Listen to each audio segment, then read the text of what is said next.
All Okay, right, wow. JJ. So we are retouching base. Pretty quick. I actually think you're the quickest turnaround. Yeah. Yeah. So fuck yeah, there. So for listeners out there, go and watch JJ's last episode. I think for you listeners, if I were to recap it, I would say you are one of those entrepreneurs not scared to do something really big that's probably going to fail, but no matter what, you're going to hit something that's really cool. Is the way I would put it. Um, How would you, JJ, as a quick recap, how would you describe yourself and what you're working on? Yeah, so my background's in recruitment and in business development. And so for the past 10 years, I've been working in recruitment and I've been talking to a lot of freelancers. And so when I sold my first company, afterwards I got to working only with freelancers, right? And I really got to know their problems. And as it turns out that every freelancer out there has, named, or at least 60% of all freelancers name business development as a number one problem. Like how do I get more jobs? And like there might be a few, but I don't think a lot of people would say, I'm not going to take this, or, I'm full. I don't need more money, right? And that's what we've been working on. And that is literally, AllGigs, right? It's going to be an operating platform. So a freelance operating platform that focuses on helping the freelancer with basically, running their business. And we're going to start out with business development, right? Because that's the biggest problem that a freelancer has. I love it. So we just released, like if you look in your inbox, you have it now, unless our DNS and stuff is fucked up, which wouldn't be surprised. But so let's debrief on what you think is the state of the freelance economy. Let's dig into when we talk about freelancers, who are you talking about? How are they doing? What's some of the data that you're looking at? And then I'll throw a little kind of context in the front. So, what we just released, what we're showing is that most talent solutions definitely not doing well. And we're seeing like minimum 10% reductions, whether it's revenue or stock price or whatever. With that said, I feel like if I go to Reddit, Twitter, whatever, wherever freelancers talk, there is a high amount of what I would just call bitching of like things are not going really well. Now, our data would say that, and we would call it flexible workforce. So we would say, hey, gig, freelance, fractional, whatever. If you're independent, solopreneur, even if you're not a solopreneur, but you're working on an outcome basis, then we would consider it flexible. But so this sector is still booming. And I emphasize on still because it's always seen minimum 30% growth year over year. COVID times, it saw a boom, it saw a venture spike. I think a lot of that was, I'm not going to call it dead weight, but just kind of like dreamly and too ambitious weight. But so the flexible workforce from art data is booming to a tune of 40% growth, actually quarter over quarter right now. But for you, walk me into your world on the freelancer side. Yeah, so there's a couple of things you touched on, and talent solutions are not doing well. You said, and for that, I think so. One of the things that we're looking at right now is that the the so the biggest number of talent solutions, like their value proposition, might be a little limited for any one freelancer, right? So if you're a specialized freelancer, you might not be able to, actually get your job on, let's say, one or uh, of those platforms. And I think that's one of the core pillars of all gigs, is that we're not going to focus on just one of those talent solutions. We're going to focus on all of them, right? Try to aggregate all of their data, so that, because then, like, only when you have full eyes on the market, that's when you truly get like, that's where the value is, right? So, but if you having to focus on just one, it might be a little limited. Like that might be an explanation of why a lot of talent solutions are struggling. I think combining their forces would be, you'd see a lot more success. You said there's also a lot of bitching in the market. Yeah, like, yeah, and there is, right? So, Not so just from freelance, yeah, everyone, right? Like literally, I actually met with one of my closest entrepreneur friends this morning. and we both are just like bags under the eyes, like so tired. And I'm not gonna lie, he actually said something that I'm like, I think every entrepreneur should have to hear this is like, as entrepreneurs, we're always being told, like, don't burn out, right? And like, oh no, burnout. And I was like, well, what the fuck is that? Is burnout really? And he was like, Yeah, burnout yeah, when you're working till 3 a.m., but you don't see the path anymore, right? Like you're working till 3 a.m. and you don't see the momentum. And so in my founder, entrepreneur, and like flexible workforce circles, we're seeing like hard bags under the eyes, but so excited. And then I would say in my like corporate traditional employee type friends, not good, right? They've been laid off like 1 to 3 times over the past 3 years, and yeah. jobs seem not stable, not safe at all. And then on the freelance side, from what I'm seeing at least, is like there's the ones that are vocal that aren't doing too well, but the ones that aren't vocal are doing really well and way better than anybody else. Yeah. Yeah, yeah. So this is another core problem, right? So once you look at the numbers, there's because like in freelancing country, everybody bitches about the market being tight, right? There's never enough jobs, there's never enough there's never enough work. There's always there's only you know, I'm being ghosted and you know, stuff like that. And so um and that's natural because as a freelancer, what are you going after, right? So what are you tracking? You're maybe tracking five or maybe 10 sites, right? That are like you'd probably rotate them, but you know you'll probably never go outside them. And so once you look at the full market, there's actually a ton of work to be done. Um, the low hanging fruit are getting all the attention. Literally everybody, it's like a fire hose. Everybody applies to them. But the ones you know hidden out of plain sight, you know, almost get no attention. And what you see is that there might be, you know, thousands of jobs that are open for freelancers. We all apply to the same 3,000 jobs. Uh, we all apply to the same 3,000 jobs, and then there's maybe 1,000 or 2,000 jobs which are, you know, unfindable. They have too generic titles, or you really have to search for them. Like and combined, that makes that gives off a vibe by the people that are very vocal, that the market's tight. But in reality, there might be a ton of work, right? So and there's a ton of new opportunity being injected into the market. We just now have to find them. Like job discoverability is the core problem.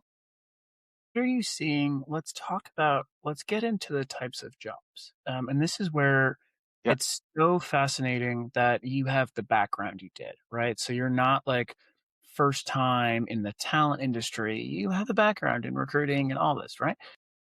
What are you seeing is changing? And I think I this is how you can tell I'm so burnt out and tired, but in a good way is that I forget if we were talking about the 95% before recording, but I'll say it again, even if I said it, sorry, listeners have to hear it again. But my fervent belief is that I do believe 95% of jobs are just going to get gutted. Like I really yeah, don't. And I wouldn't have said this 6 months ago. I would have been like, well, 80% of work should become more flexible. Now I'm like, you know what? Like, no, like 95% of work probably should just get gone and get automated. And we're seeing that at Human Cloud. Now, massive caveat that 5% of work has never been more valuable. And the way we described it today is like AI accelerates everything, and it sure as hell accelerates the Pareto principle, right? That whole thing that 20% drive 80% of results. Now it's like, ooh, that 5% of talent drive 90% plus of the business impact. And so you better get that 5% right. But so what are you seeing change? Are you seeing types of jobs no longer existing, types of jobs being added that didn't exist before? What are you seeing?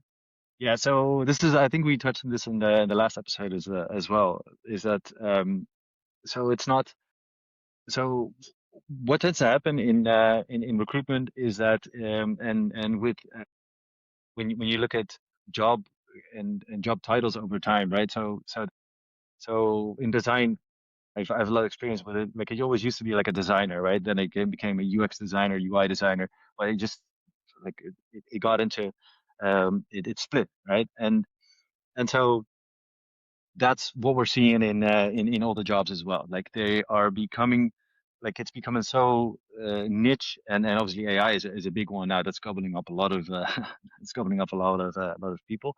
Um, but it's splitting, and the way to curb that for any freelancer is to to really to do a lot of market research and to see have a look at your value proposition and see how you're still relevant, because I mean your job is like your job is not going to go away, but it's going to your skill is still very, very valuable. You just need to know how to market it and how to sell it. Because I might be the opposite. I don't think 95% of the job is going to get automated. I think we can, like humans can see from A to B, but we can't see from A to C, right? So we don't know what's over the hill. And I think it might look like that because our jobs are splitting into fields that we've never imagined. But in the end, it'll like if you do a little bit of research, you can you can you can curb your skill set into something different and become really really valuable in that field. Me about this niche. When you say jobs are becoming more niche, right? Are you talking about like hyper specialized? What are you seeing changing there? So one of the reasons why we started AllGigs as well is because all of these, like how does a job site become interesting for people, right? It's very generic job sites like are just like you like that's the old principle. So how do you become relevant is by being either the number one or the number two in your niche, and and so it's basically a fuel, right? So all these job sites are niching down, like, and they're becoming, this is the for finance professionals in investment industry that like like those are some real job sites that actually exist. So and they niche down, and like as they niche down, like your monitoring ability as a freelancer becomes like obviously needs to grow because you now need to monitor all these different various sites, and so AllGigs basically tracks all of that for you and makes that into a smart layer that you can search, so you don't have to do it yourself. But yeah, so to become relevant, like, and so it's a pro and con, right? So to become relevant, you need to really, really niche down. But then the amount of jobs you can find out there is going to go, way down. And so you need more reach to find these jobs. And reach you can't really do manually. So you need applications like ours. Tell me about when you say also niche. What else are you seeing with and we'll call it like, I guess we'll call it the engagement structure. Like, are these jobs still assuming full time? Are these jobs still assuming that they're the old type of temp to hire? Are they 3 to 6 months, 6 month plus? Are they Yeah, starting to see things like 16 fractional or hours. interim Yeah. more? Yeah, how are you seeing the actual engagement models change? Yeah. So 40 hours, and I don't really have eyes on the perm jobs. But for freelancing, like in the Netherlands, it's been going on a long time already. So 32 hours is the norm instead of 40 hours. That's also because but that's also because the country is it's a different way of working. Yeah. Yeah, so it's true, right? So people want time with their kids and parents and whatnot. So literally, this is what's happening. But it's been going on for a long time, and so but now you start to see that, left and right as well, like that everybody wants 24 hours or 16 hours, and maybe the freelancer doesn't want that, but the companies do want that because it's yeah, you can do so much more. Like you can do it remote. You don't have to go to the office. You can do it remote. One person might be as powerful as 5 years ago, with AI. So, you know what I was looking up that I wanted to look up to base off your do you know where my brain went? And this is the beauty of it being like my podcast. So Yeah, I can just do what I want. my brain went actually to the 32 hours a week. I was like, I wonder what the divorce rate is then. Do you know the difference in divorce rate between US? Because think about it, if you're working less, you should get divorced less, right? Do you know what the difference is? Wow, no. No. And this is actually an example where Google makes things a little more confusing than they should. Ah, I had a feeling you guys have a higher divorce rate than we do. Mm. So figure that one out, JJ. Thought if you Yeah, it worked might one be multilinear. better There might relation, be more to that than just, you know. it's an adverse, unintended consequence. Well, Who would have maybe thought? divorce, like maybe marriage is like you know, maybe marriage is not the way of the future. Right? So it's a very old concept. Like it might be, might we might need to re-engineer that one because, you know, so how many unhappy marriages are there? That's true. It's true. This has turned into a philosophical podcast. But so tell me more about this. So niche, okay, getting very, very niche. The expectations of companies. What are they expecting of the freelancers? And then in return, what are the freelancers expecting? And part of the deeper question that I think I'm trying to get to is kind of related to the power dynamics of like how much power does the company versus the freelancer have? Now, I mean, basic, not to get too geeky, right? But if you look at most markets, what happens is there's massive supply and a tiny demand, and you have to then balance out the demand. And the best analogy I heard is from actually a Microsoft researcher is he was, and this was 5 years ago, and he was like, the problem with the freelance space is that you have this massive demand, there's a massive supply, this tiny demand, and he's like, look back at manufacturing in early U.S. and early Western, civilization, and or right after steam engine and all that. But what happened was you had to have one factory come to town to then turn into two factory, three factory, four factory, and this helped me so much visualize it. He was like, because that line of workers waiting to get into the factory, until that line goes away, the company will always have the power. And in my experience in this industry, the company mostly has the power. Now, damn good freelancers end up having the power and they get themselves in a place that they can. But what are you seeing in this regard? And I don't know the right way to ask the question because I'm throwing a bunch at you and expecting you to Yeah. figure the right question too. Yeah, so is then your so is then your question, do you like are there enough like too many freelancers for not enough work? Well, I think expectations. Like what are company expectations of freelancers and then what are freelancer Yeah. expectations of companies and how is that changing? Cuz and obviously and also the grandpa in me is kind of like, well, when there's not that many jobs, you want to keep what you have. Whereas in COVID, it was a little bit of the opposite of, well, the great resignation and everyone was hopping everywhere. And doesn't seem like that's really the world. But based off freelance data, they do have control. So what are you seeing in terms of like freelancers being able to dictate their terms?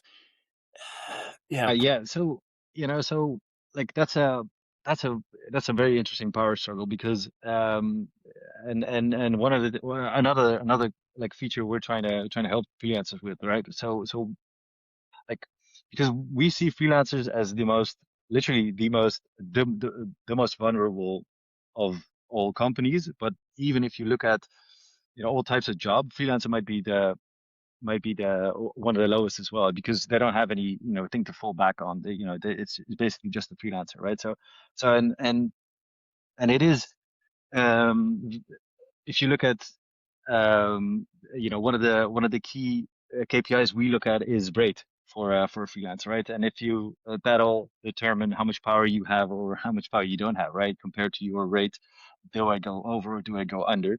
Um, so yeah, it's very very interesting because any company is going to try and negotiate their rate down, right? And if you use a recruiter, for example, you have even two um, companies basically trying to negotiate your rate down, right? Recruiter wants to optimize he wants to do the deal. It doesn't really matter how high the deal is because you're probably in there for an hour rate. And so two companies trying to negotiate and there's no real other company, there's no real person in the process or entity in the process that helps the freelancer negotiate a higher rate, right? So and that's one of the things that's close to my heart is how do we turn that around and how do we make that freelancer get a higher rate? And so the things we came up with is if we know for example, so any like a freelancer is just one person, right? So how does he know what or she know what the baseline rate is for that type of job, right? Within that industry. And so one of the things we're doing is we're this will be AI, but it's probably right now it's automation, right? We just track a bunch of um, numbers and rates. But yeah, it's to present you this type of information um, to empower you to win that power struggle. Because yeah, 1 or 2 euros more for a company is not gonna it's not gonna make a difference. But 1 or 2 euros more for a freelancer, like that's a big change, right? Uh, like for niche jobs, companies might still be, or a freelancer might be in empowered. But for more as you go more generic, companies will get more control. And what talk to me about like the big wins slash kind of strategic advantages that you're seeing on both the individual side and the company side. And company meaning like are you seeing big business cases, big wins? And so on the individual side, are you seeing a difference between something like fractional or something like hard skills? Are you seeing that consultants are doing really well, whereas devs are doing really well? Like what are you seeing in terms of really explicit skills or outcomes or experience levels on the individual side? Yeah, um, so I can't really speak to what, like, if the developers are doing better than the designers or stuff like that. What we can speak to is that there is a certain, like, what makes a successful freelancer is doesn't really matter what your industry is. It matters how big your conversion is and how many times you score, right? So and that um like in like how do you win an interview? And how do you basically raise your rate if you're capable? To that extent, it's another way. Like it's literally going to be a module in the whole app. How can you win an interview, right? The thing we're gonna input is like give company insights, right? How do you like why did I have the role open? How did they like and then give literally arm the freelance because we're talking very intelligent people um that and we're talking so the power we're giving them is business development techniques, right? Best practices, and literally that's the knowledge of the company, knowledge of your strengths, what's your own value proposition, and being able to regurgitate or being able to tell you that in a meeting to give you more strength and power. And the higher your conversion rate, the lower your search, the higher your conversion rate, right? The more money you'll get, the lower opportunity cost, and the more successful freelancer you'll be. Gigi, tell me about regions. Seeing Europe, how's Europe doing compared or Yeah, Europe. on its own? US, are you seeing, Asia, Middle East, Yeah. Latam? How are you seeing the regional differences with what you're doing? Yeah, so right now we're only focused on Europe, right? So it's a European focus. Why? Because we're in the Netherlands. We're gonna go to UK first because it's by far the biggest, freelancing market. And then followed by Germany and France. Before going over to the US. And so but right now we have to put our heads down and focus on getting this app going or getting a bigger chunk of the pie for the Netherlands before we can do anything, right? So regional differences. I mean, there's a big freelancing market in most European countries, and the problems are exactly the same, right? In the Netherlands, it might be a little bit more difficult because the government's cracking down on freelancing um, and how do you call that? Uh, Lawful employment, right? That they're using a freelancer for more than a year, right? Which should be a permanent employee. But yeah, so we're just focused on the Netherlands right now, right? So and it's yeah, and I think that's going to be it for the next couple of like maybe 1 or 2 months. Can you tell us about, so on the legal side, just Uh-huh. like general sentiment and then actual laws and then what you think Europe will be in the next 2 to 5 years? And this is where Europe. I'm, well, yeah, and actually So help it's us. like there's a lot going on there, man. It's like, oh I no. know. Help, because in historically, as well, give some historical context. So historically, when we looked at Europe, we would see that Germany and France and UK were the big three. That was like, wow, it's really booming here. UK has always been kind of the leader, and I think because they have the biggest amount of creatives and production related. And then it was a mix between like Germany and France. And so Hmm. if you looked at like a malt, right, malt's based in France, so they were in that market a lot. Now it's kind of frothy. Germany seems like it's not doing as well, just as a whole, and it does seem like Europe as a whole, but definitely Germany, rather than being like, "Hey, we need something new, some spark." It seems like it's the exact opposite of no, no, no, no, no, no, don't create risk. And it's like, well, if there's no risk, there's no return, which is why what's happening in your country. Yeah. So if we were to, Yeah. if, yeah, so we can also break it down by country if you want. Whereas other countries like Poland seem like, fuck it, let's go freelance. And because we're seeing a lot of growth out of there, Yeah. which then there's also the income differentials, right? Because Poland has an easier time going up, where Germany, it's kind of only down. Yeah. Yeah. Yeah. Yeah. Uh, yeah, man. Like there's a huge difference between America and Europe, and it seems like Europe wants legislation as much.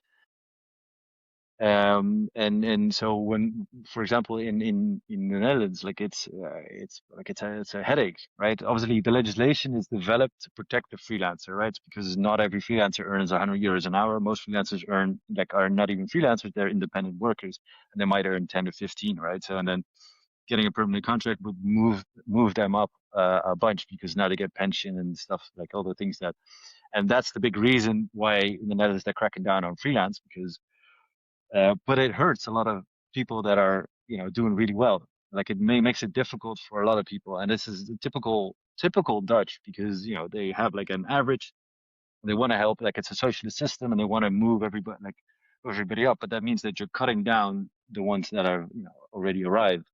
And so that makes it difficult. And then, but again, so AllGigs in this sense can really help them because now you're forced to within like every 7 months, you got to have multiple jobs per year. You got to be a true freelancer, like a true entrepreneur, right? So, and like, and our solution really helps freelancers find, that next opportunity because, like finding literally finding your next opportunity as a freelancer is where the biggest cost is, right? If you spend 1 month trying to find something, plus a couple of days converting it, that's a month of opportunity cost. For the hours you spend times the rate you have for an average might cost you 12,000 euros a year, which is a huge spend. And like we're trying to really cut that down. And the legislation actually plays into our hand because like not right now, but so it's like our future is that we want to absorb all the vacancies that are in the Netherlands and create such a transparent marketplace for all the freelancers that cutting the opportunity cost down to absolutely zero or minimum. Um, And when we do that, and when we make that transition to freelancing so easy, like we're going to see more companies being comfortable with actually offloading a lot of work to freelancing, which might be a boost up in getting more. Like it'll be um, a curve up, right? So it'll increase more, get more jobs in. At least that's a long-term future. So I have two final questions for you, JJ. And the first one is you see my dog running by. It's going this way. The first one is a bit of a funny one, kind of a joke. But it is, does any of you wish that you just stuck with recruiting? and what you were doing. And it's okay. It's okay to dream and it's okay to say yes. I still sometimes wake up and dream about my corporate card at Microsoft. It was nice, it's a good time. Yeah, yeah, yeah, yeah, yeah. But so that's my first question. And then the second one is literally just for all the listeners, how can they help you? Like, do you want them to go hire freelancers through you? Do you want a set of standards for when they work with freelancers? How can the business community, especially on the demand side, how can they support what you're doing? Yeah, so did I ever wish that I stuck with recruitment?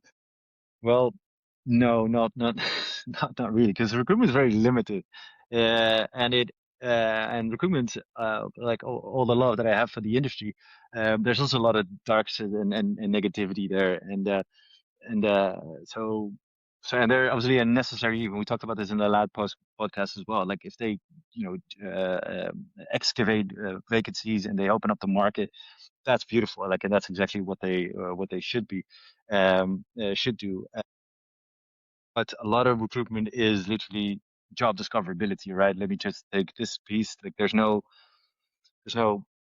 developing of the vacancies or getting more people in. It's just literally taking a piece and then spreading it amongst their network, which is, too limited for the amount of money that we pay. So no, I don't think sticking with recruitment would be.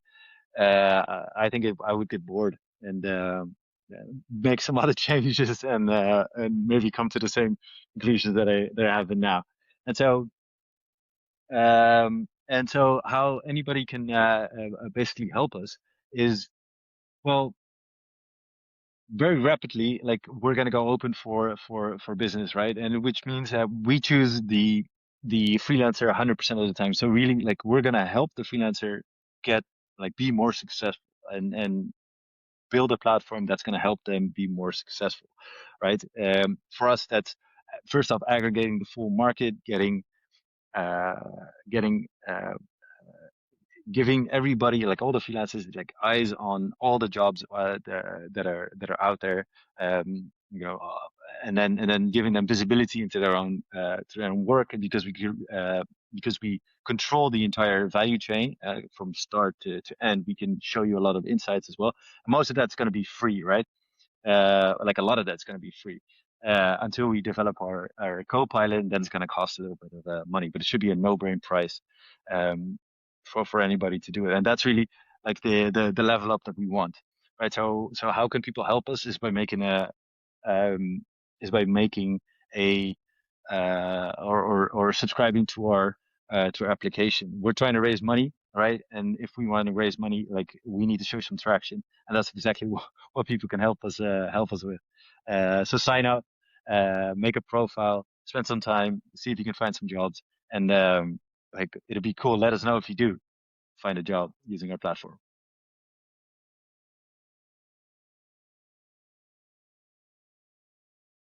You're muted. Yeah, good call. Uh, my dog was starting to make some noises.